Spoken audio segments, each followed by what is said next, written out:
Welcome everyone. So we'll begin now. We have our dear guest, Mr. Navin Honagudi from Elev8 Capital. We have kept this call specifically for a very, I would say private audience of our clients, as I said, to understand this particular product, Elev8 Capital, which is a PE fund, which invests in the early stage, growth focused businesses, which are in tech businesses. Naveen brings with him more than 15 years of very relevant experience. He has done, early stage growth investing in tech businesses, work as a analyst and as a fund manager, for more than 15 years and successfully done that. In this webinar, we'll try and understand from him the entire thesis of this fund, target universe of businesses that they are kind of, studying, and what is the process that they follow in terms of valuing a business, and how do they ultimately end up eventually deciding, if the company is like good, and how do they contain the downside, what is the diversification of the portfolio in terms of number of companies or per company allocation that Naveen, you're wanting to do, what is the total fundraise you have done so far, and what is a fundraise that you're aiming at, and hence obviously that will give us indication on what is the kind of overall expectations that investors can keep in mind from this kind of fund in terms of overall time period, time horizon that fund has. Over to you. You can maybe set the tone by talking about yourself more in detail, and also about the fund in terms of its philosophy, and then we'll move gradually in terms of Q&As. Whatever clients would want to ask, they can write on the chat box, and I will take on their behalf. Welcome formally to this webinar, and over to you. Thank you so much, Kamal. Thank you for hosting this and setting up the audience. Just a quick question: what does your audience prefer better? Should I just talk about it, or should I share my screen? You can share your screen, but maybe give a preliminary talk to begin with, and then absolutely, you can use the screen share to kind of give a better explanation. Okay, perfect. So thank you so much, Kamal. Good afternoon, everybody. I'll give you a quick background about myself and then talk a little bit about what we do at Elev8 Venture Partners.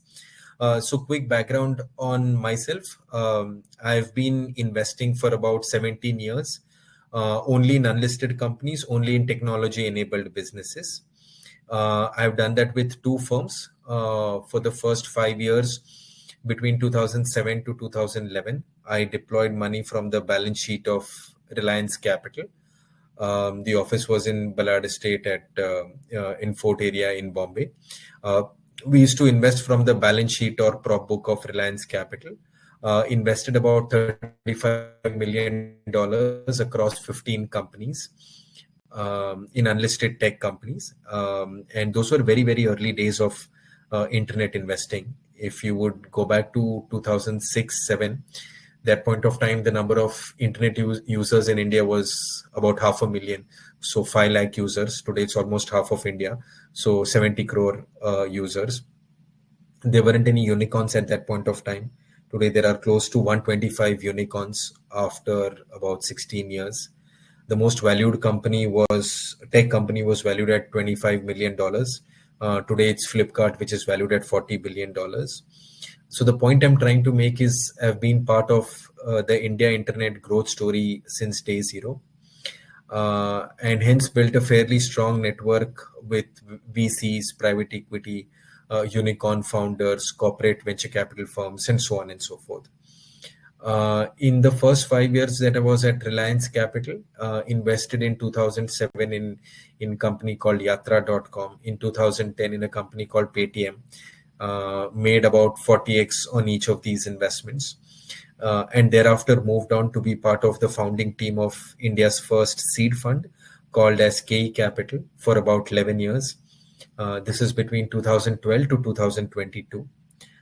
In these 11 years, helped raised about 500 crores of investor corpus across 5 different funds and invested in about 80 startups. The focus was again unlisted tech, but an early stage. So we used to invest, anywhere between 5 to 25 crores of capital in seed and Series A rounds of financing. Was part of inception of some companies which did well, which include healthcard.com, which is today valued at close to 4,000 crores. 1mg, which is today part of Tata company, valued close to $1.6 billion, so about 12,000 crores. Porter, which is India's largest intracity logistics company, wherein a round is happening today at about 10,000 crores of valuation. And Zetwerk being the biggest blockbuster, wherein we entered at a 5 million valuation. Today it's close to 3 billion, or about 25,000 crores. So these have been some of my investments while I was at K Capital. Thereafter, moved out to set up my own fund called Elev8 Venture Partners 2 years back. So what do we do at Elev8? We focus on investing into companies at growth stage. Again, technology focused unlisted companies. We will typical persona of these companies would be companies with a revenue run rate anywhere between 200 to 700 crores, profitable. Companies with valuation between 1,000 to 3,000 crores. The intent is to invest in about 12 to 14 companies from this AIF. Typical ticket size of about 80 to 100 crores of investments. Again, technology focused but sector agnostic. 3 sectors is of interest to us. One is consumer internet, second is enterprise software SaaS, third is fintech. We are a team of 9, all of us based out of Indranagar in Bangalore. So we are a category 2 AIF registered under SEBI. That's a quick overview of my background and what we do at Elev8. I'll just quickly pause here to see if anyone of you has any questions. If not, I'll continue. This is actually, very brilliant, Navin. I think, we will take questions in the end. I will, in the meanwhile, jot it down. You can, please go ahead and share your screen, and let's move on with the presentation.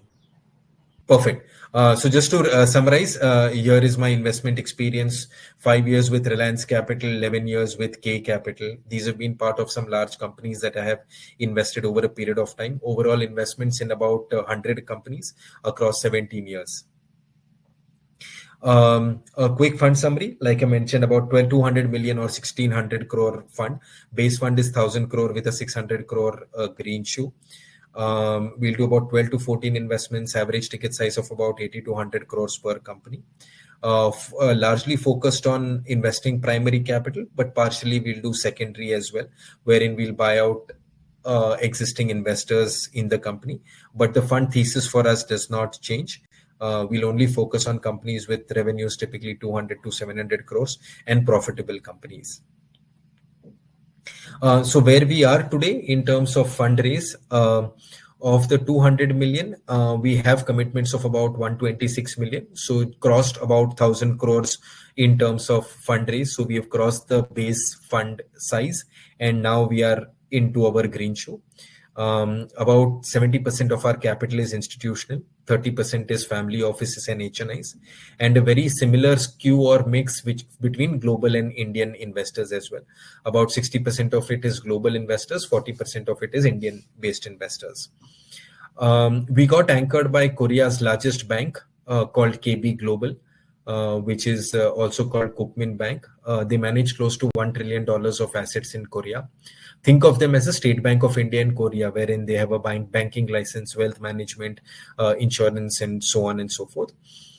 They had already invested about 800 crores in India since 2019 into companies like Farmeasy, Spinny, Rivigo, Traction, Farai, Vedantu, etc.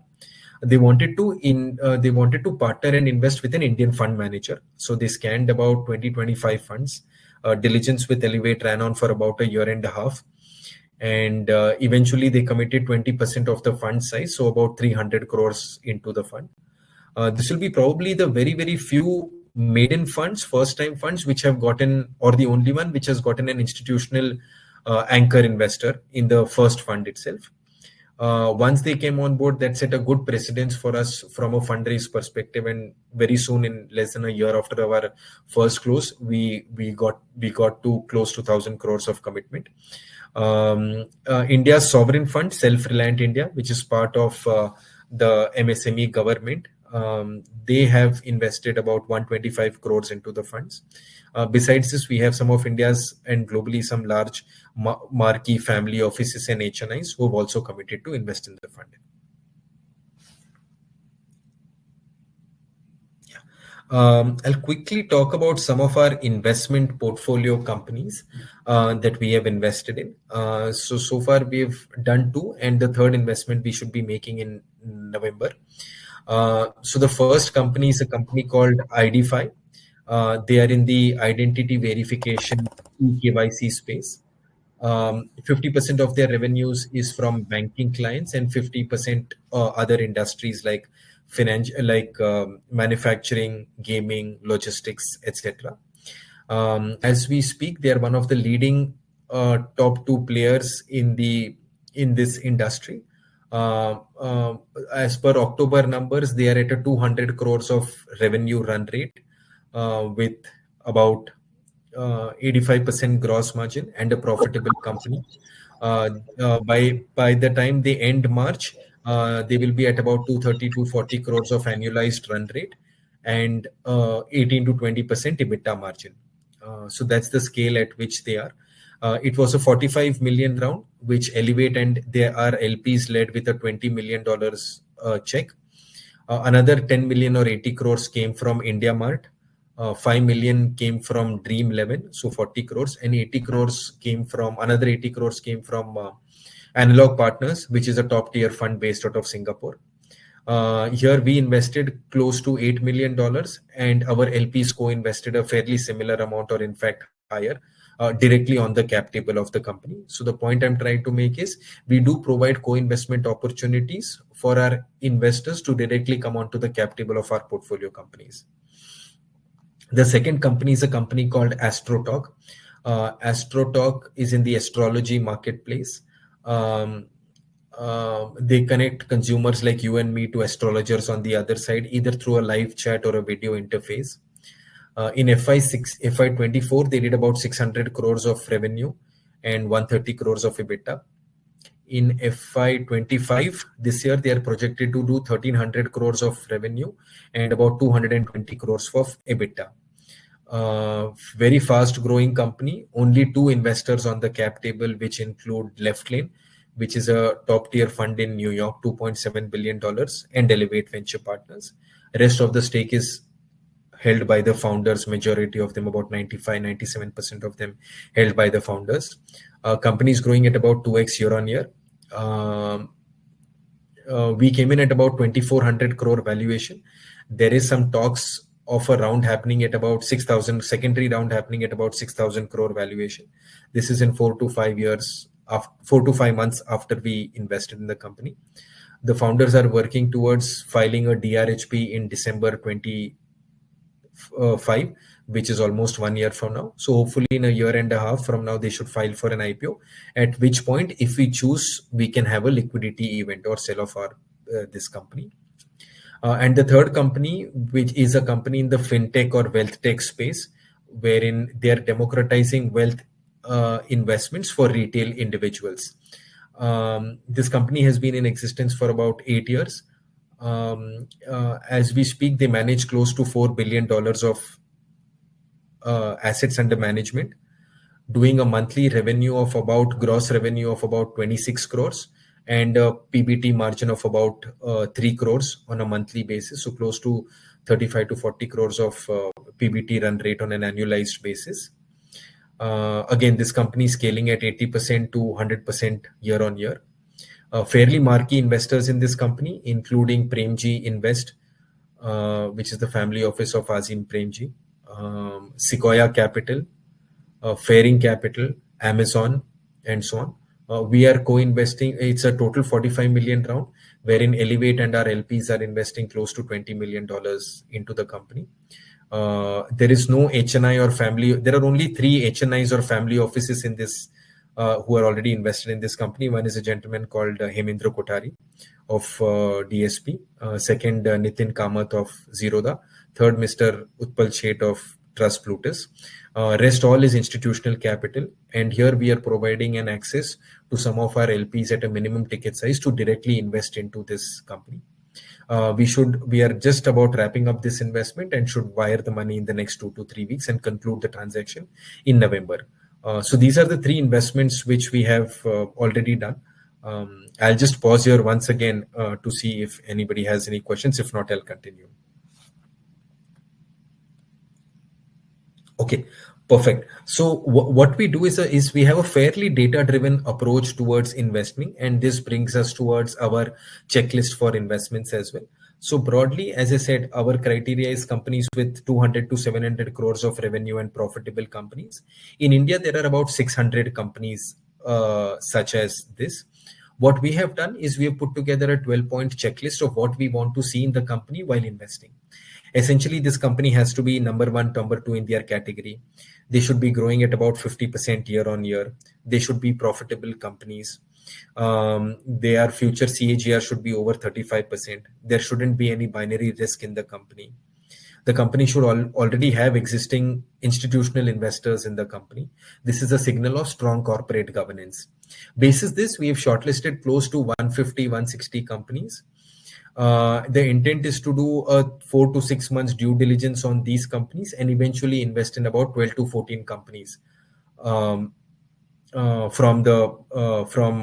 these 150 odd companies.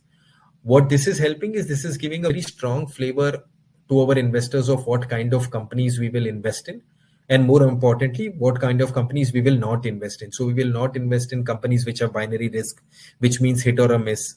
We won't invest in companies which are not profitable or not having path to profitability in 6 months. We won't invest in companies where there is a strong regulatory overhang like unsecured fintech lending, etc. So this is the thought process. And as I said, we do not expect any mortality in the 12 to 14 companies because these are all cash positive companies already having anywhere between about 100 to 200 crores cash in the book and continuing to grow very strongly. So that's where we are from a thesis perspective. Just in terms of how we are segmented, there are very, very few players focused on growth stage investments, which are domestic investors, which means homegrown domestic LPs. And that's honestly one of the reasons we have been getting fairly strong commitment from our LPs and have crossed 1,000 crores in close to a year after the first close. If you want to invest in a company which is 8 to 10 years in existence and maybe 3 to 5 years away from an IPO, such that the risk is significantly lower, and at the same time there is still value upside remaining because these companies are 3 to 5 years away from an IPO and do not have access to and retail investors don't have access towards this investment. So that's the bucket that we fall in. The IRRs that we are targeting in terms of net IRRs is anywhere between 27 to 28% on a net basis. This is pre-tax. Post-tax will be about 12.5% lesser, so about 23-24% is the target returns that we are envisaging from this fund. In terms of that's a quick overview. In terms of the fund tenure, from the first or from today, it's an 8-year fund, 9 years from the first close, which happened a year back. It's a standard 220 fund, 2% management fee, 20% carry.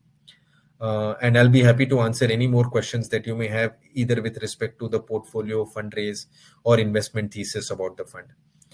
Again, I'll just pause here, having completed my pitch, so would be open to any questions that you may have.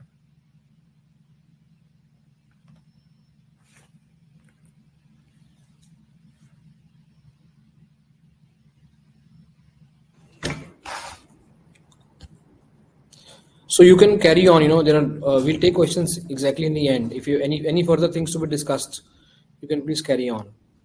Yeah, more or less discussed all the things that I had in mind, Kamalji, including the fundraise, the portfolio, as well as the investment thesis and strategy. If you want me to spend any time on any specific aspects, please do let me know. Sure. So you mentioned about these 3 investments that you have done so far, and you have also covered that you intend to do around 12 investments in the portfolio. So broadly, how will you decide allocation per investment? Will it be like same, or it will vary? And is there any process that has been thought through? How do you say that you will be doing 12 investments? Yeah, so more or less, this is the investment ticket size will be broadly similar. We'll be looking at about 70 to 100 crores per investment.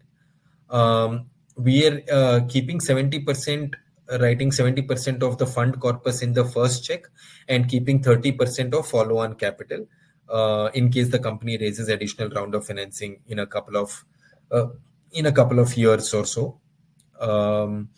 In terms of how did we decide on these 12 to 14 investments? So typically in venture capital, private equity, it is said that we shouldn't have exposure of more than 8% in any particular company, or at best 10% in any particular company. SEBI guideline says 25%, but we are restricting it well below 8 to 10%. Though we don't expect any mortality into the companies, but we're still not being over ambitious and going aggressive on any one particular company, thereby diversifying the risk. So keeping at about 6 to 8% of exposure from the fund in every company, broadly more or less, and do not want to have a wider portfolio as well, such that we cannot manage. So in 2 out of these 3 companies, and that's what we envisage going forward, we will have board seats in the company. So even post investment, there is a strong strong time bandwidth which goes from the Elev8 investment team towards managing these portfolio. So beside board seat, we have along with board seats comes significant amount of rights, like a reserved matter, veto right, drag right, tag right, etc., and making sure that we monitor the company and its performance every quarterly, through a board meeting and so on, and then eventually help the company raise additional capital or move towards an IPO.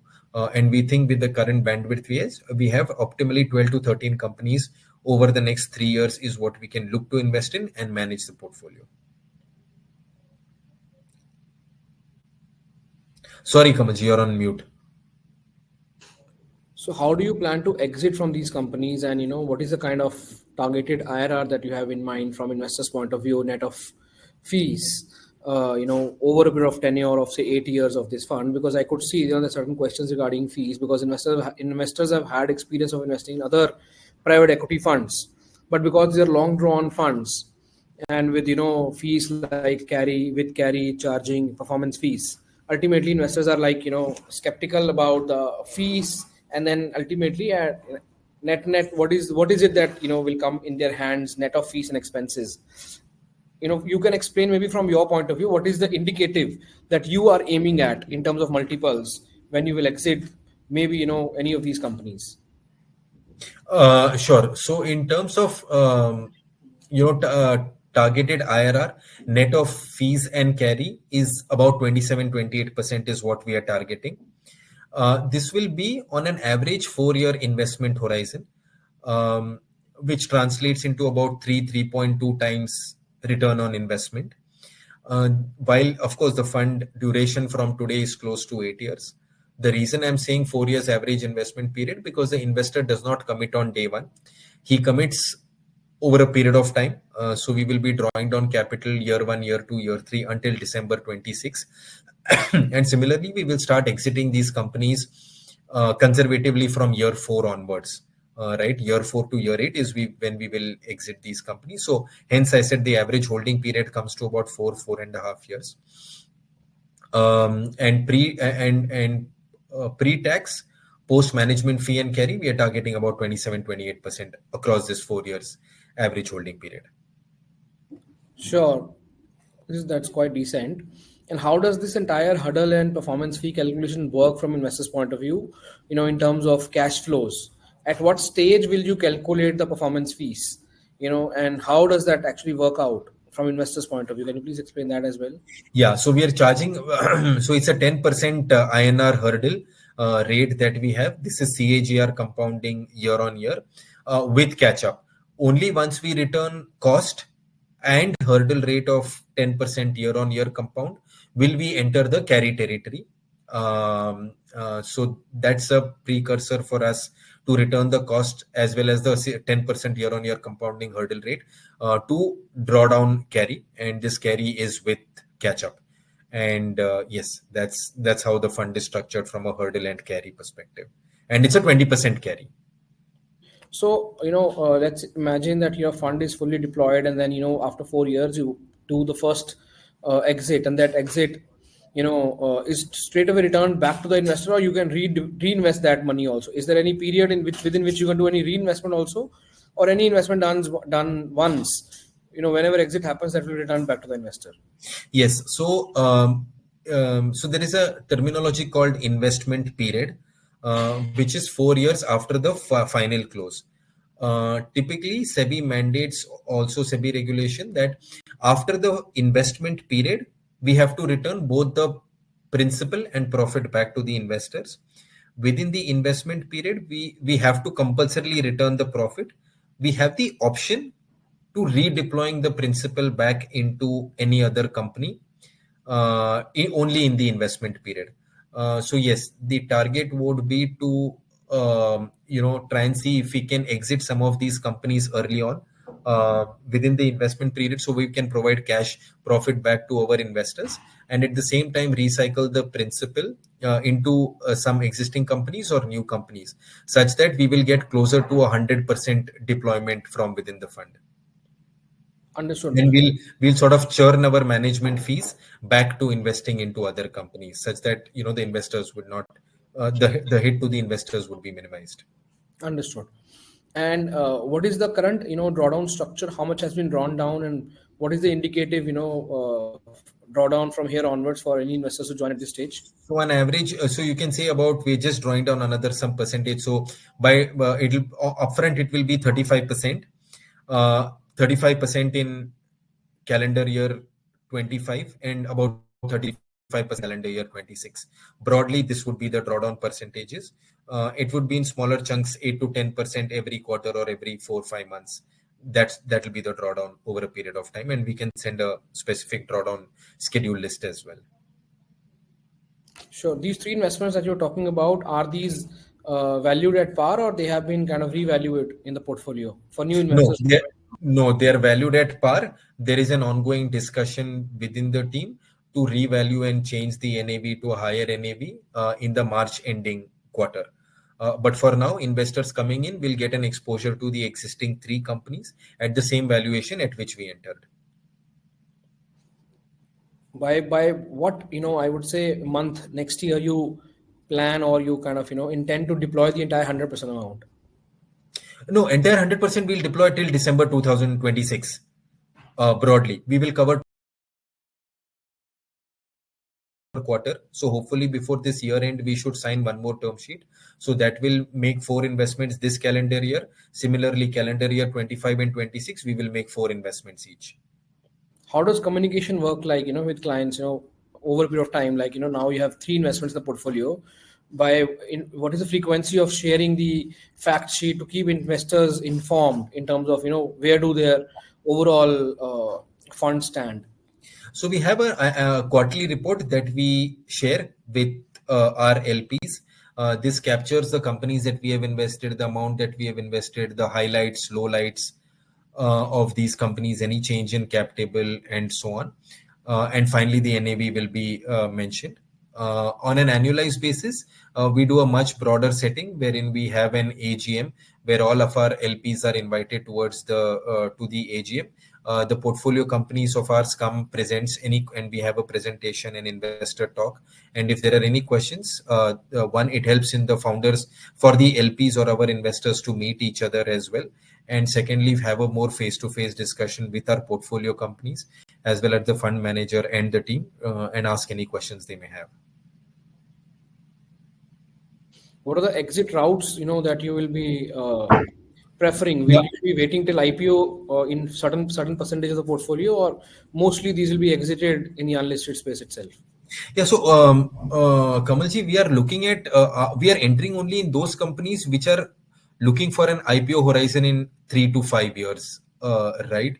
And where today there are only institutional investors and no retail HNI investors.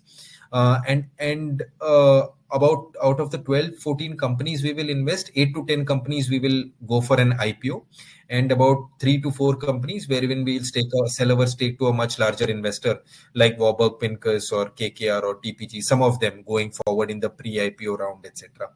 But largely the intent is to hold the company till IPO and exit them in about 3 to 4 years. You also mentioned that you are going to invest only in profitable companies. Now, this is something which is very interesting.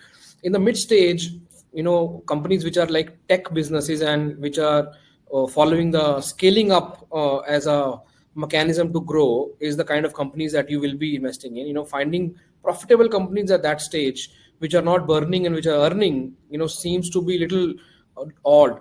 And maybe maybe it is my lack of knowledge, but how would you find such companies? And what is you said that there are 150 companies that are in the pipeline. So I was not aware that there are such companies which are like burning, not burning, and maybe earning, and they are tech focused and they are scaling.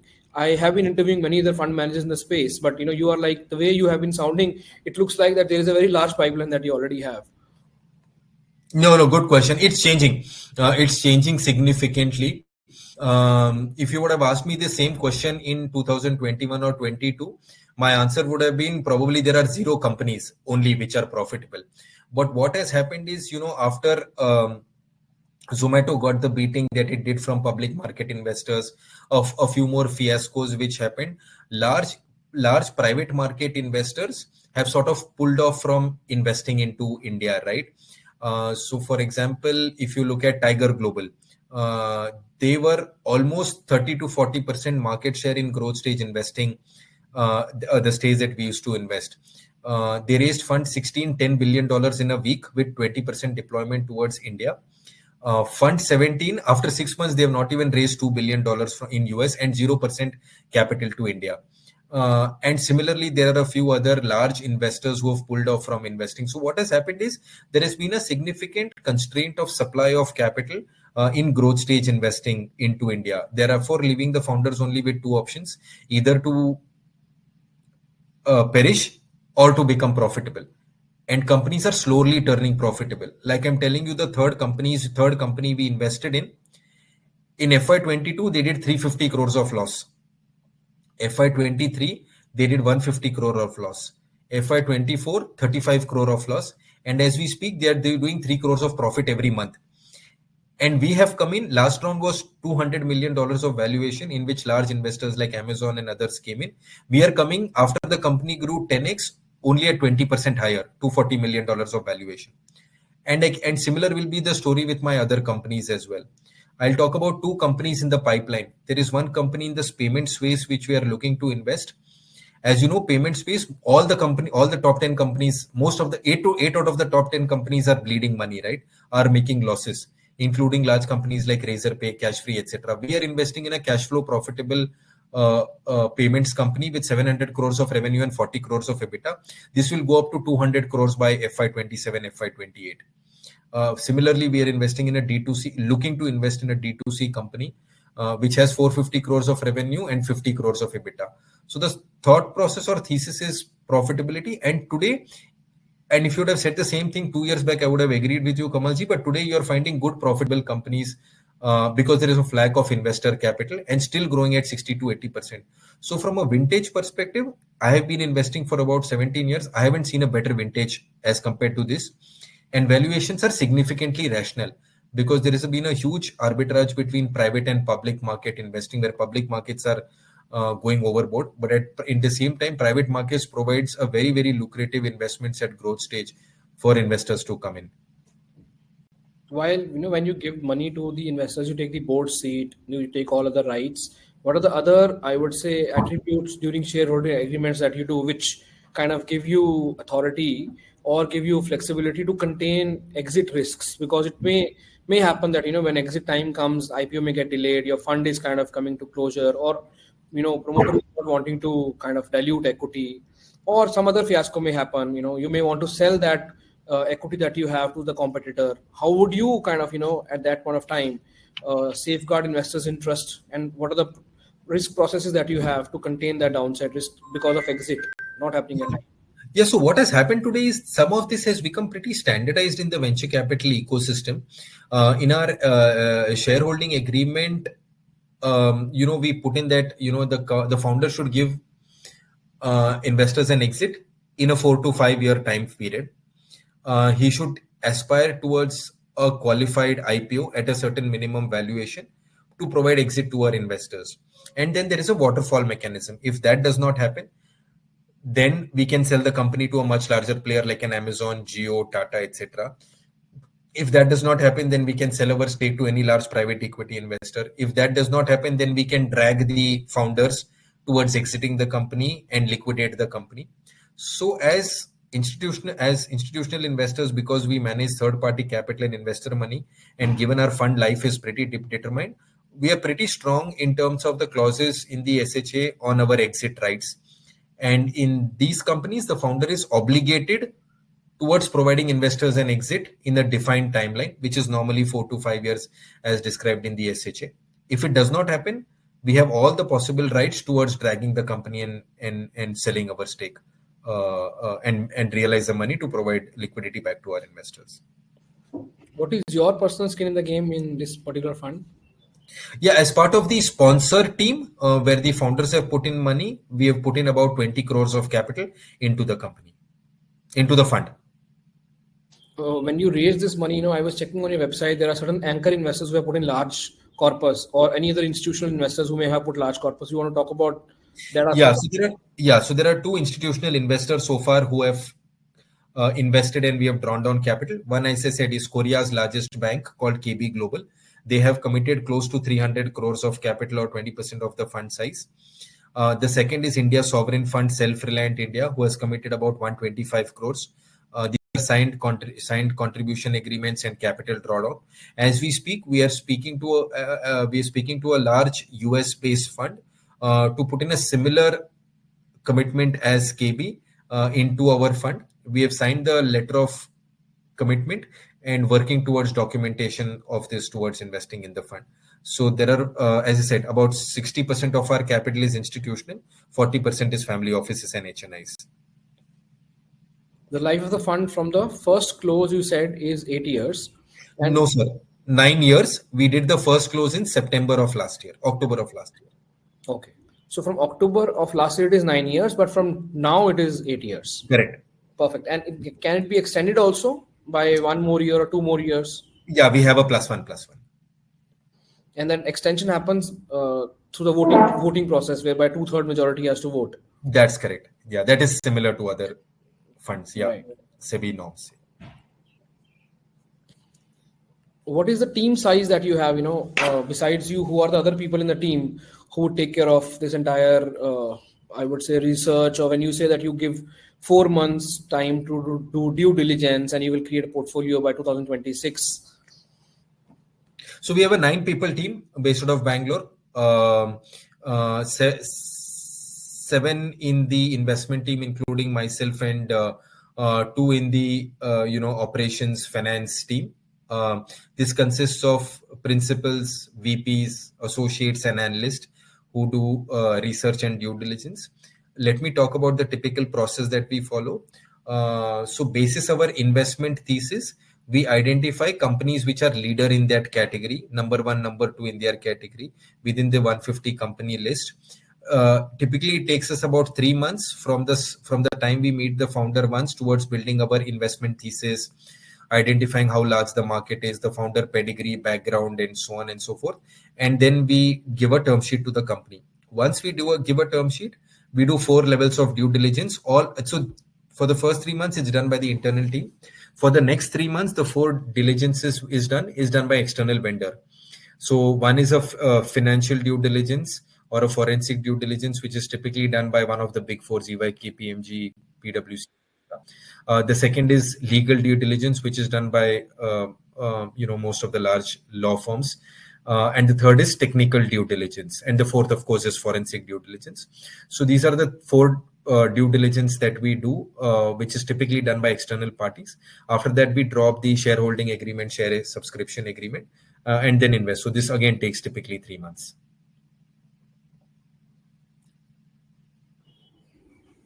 Sure. What are the future plans that you have in terms of further fundraising? Say this fundraising will close after a while, and then when do you plan to start the subsequent fund? Because this is important to understand what are your what is your focus in terms of growing Elev8 from here on? Because we have seen at times there are certain funds which focus on growing from one fund to second to third, and then in that process, because these are long drawn funds, investors get confused who have given money in the earlier fund that is fund manager actually focused on finding out companies for the existing fund, or he's like focused on maybe growing his own franchise by launching fund after fund, because obviously it's a growing market and there is a growing opportunity? Yeah, so as per our agreement with some of our large institutional investors, we cannot launch a fund until we deploy 70% of our capital into companies. And when we deploy, as I said, 70%, we do first checks, 30% follow on. By the time we deploy 70%, we would have invested in all about 12 to 14 companies, right? And post that is when we will launch fund 2. So let's assume the fundraise closes in about 4 to 6 months for us. We will focus only on identifying high quality, high growth, profitable companies, invest in them for about a year. And then maybe mid of 2026, when we are closer towards deploying this fund, is when we'll launch fund 2. Sure. When you give the terms and conditions to all the investors, are they same across the board?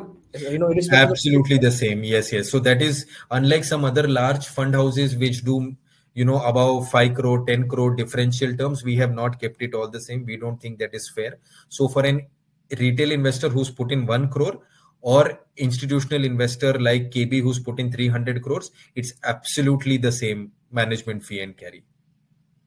I can see one question in the chat box which says, what are the key reasons why institutional investors like KB Bank, KB Group would have invested in such a large sum with you? Yeah, so largely I would say two things. One is today, if you want to invest in a growth stage technology VC, when I say growth stage, I would mean where the risk is very, very low. I would put it between low, moderate, and high moderate risk, because these companies are profitable. Eventually, there is risk because these are equity investments. And companies which are profitable, companies which are IPOing in 3 to 5 years. Think about Swiggy, Zomato 5-7 years back, right? There is no fund in India, or very, very few funds in India. Like there are only 2 or 3 funds who do what is similar to us, which is what I had showed in the slide 30 minutes back.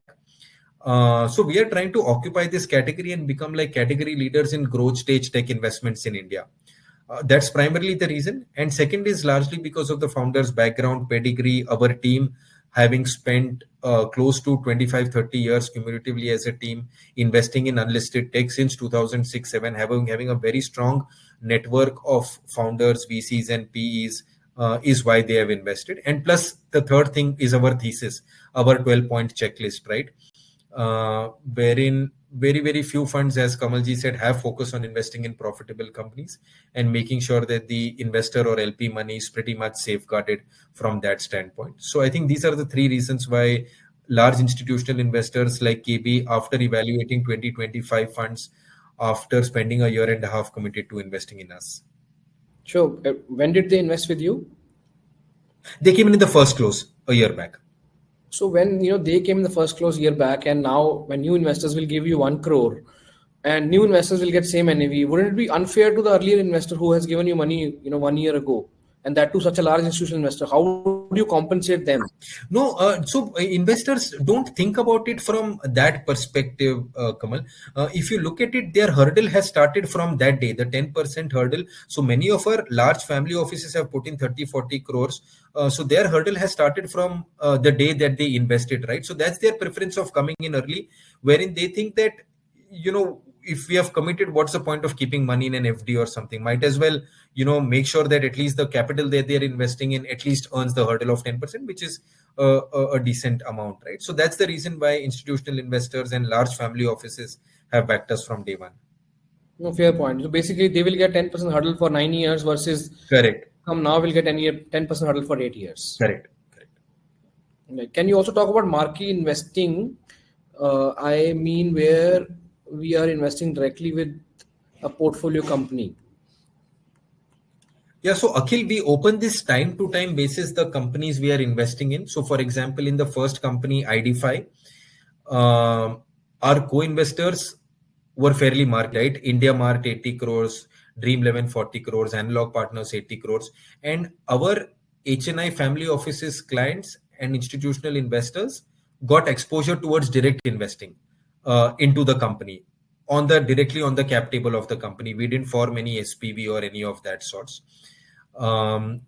now in this third fintech company that I spoke about, we are putting in about 70-75 crores. And our LPs are also investing a similar amount, and we've already gotten significant amount of commitments. And that's a huge pull for some of our family offices and HNIs, where they say that, Navin, I will invest in your fund, but I will keep a similar amount for investing directly into the cap table. And what investors like is typically we do not charge for direct investments. And second, their name is on the cap table of the company directly. So that's how it makes it like a win-win situations for investors wanting to invest in the fund, as well as co-investment directly into the portfolio companies. So we open it up and showcase each of our portfolio company. Our aspiration is to showcase each of our portfolio companies for our HNI clients to invest. And what better, we continue to still manage our investment and theirs post closure as well. Right. So can you please cover this very important point, right? Drawdown indicative ones. What is current drawdown? One to enter now, and till 2026 is the time period you mentioned, right? So these things, can you please kind of cover once again? Yeah. So the initial upfront commitment is 35% of whatever you commit. The balance about 35% in calendar year 25, and balance 35% in calendar year 26. So by December 26, we will draw down the entire capital. Last thing that I want you to cover, though all these investors who are logged in fairly understand taxation in the unlisted equities, but just to maybe cover once again the long-term capital gain tax after 2 years if the company gets listed and you exit that, versus an unlisted company if you exit as an unlisted company say after 2 years, or if you get an exit within 2 years. Can you please cover that? So it's absolutely the same. In the new budget which came in, the finance ministry made listed and unlisted at par 12.5%. The only difference is listed is 1 year lock-in period, 1 year holding period for LTCG. Unlisted is 2 year holding period for LTCG.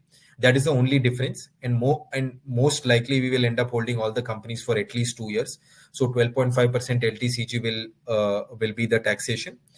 And again, importantly, once the company gets listed, that 2 years also becomes 1 year, right? So that's the taxation on the asset class that we are investing in. It's a Cat 2 fund. The tax is in the hands of the investors, and it's a pass-through from us. It's a pass-through. Yeah, I think everything has been covered quite well. Thank you so much for your time today. If we will have any further questions or any one-on-one calls have to be organized with any of these investors who have logged in today, we'll let you know. To all the audience, everyone, I can see a lot of names from our clients who have joined, and many of clients who have asked these questions. I think all of them have been covered. Thank you so much for joining today. If you have any further questions, let us know. We will organize one-on-one conversation with the fund manager. Thank you so much once again for joining today. Thank you, Kamalji. Thank you everybody for joining. My pleasure.